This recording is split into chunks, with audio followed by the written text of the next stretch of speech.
Hemen Euskal Herrian akaso horrelako kontuekiko badago bestelako kontzientzia bat, ez da? Euskal Herria oso herri kirolari eta mendizalea izan da. Bai. Zergatik ote da hori? Zu pentsatu duzu horren arrazoirik edo? Pentsatu dut, eta nire iritzia dakat, horrek ez dugu esan nahi. Bueno, zure teoria, bintzat? Teoria ona denik, ez? Alde batetik, gure gizartea da gizarte, mugitzen da, jokatzen da,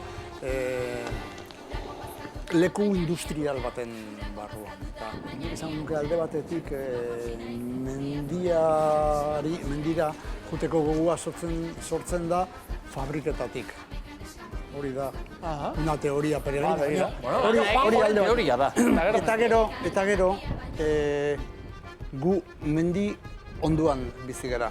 Inguratuta gaude nola bai. Osea, oso gertu dakau. Praktikamente mendia bizi gara. Eta guk dakagun paisajea ezinezkoa da esmaitatzea. Oso polita, oso atsegina dalako, oso gertu daukagulako, eta horrek asko lagundu. Osake maitasunetik ere bagara, ez da? Herri mendizale bat nola. Eta Euskal goi mendizale horien artean ere harremana ona dela, pentsatu nahi dugu. Bai. Guk froga txiki bat badaukagu. Juanjo San Sebastian izena botatzen dugunean, agian gazteagoak direnentzat ez da izango ezaguna, baina Juanjo San Sebastianen inguruan esan aldot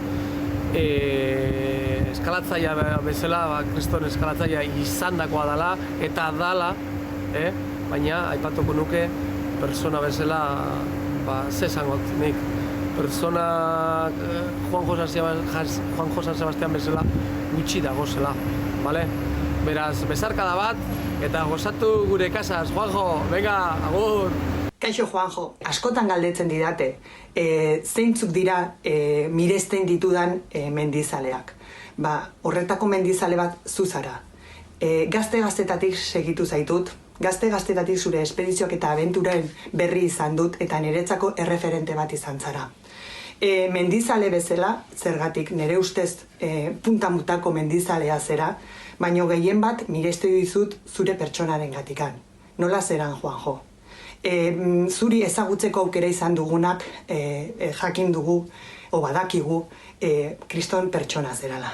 Hemendika musu handi bat bialdu nahi dizut. Gero arte...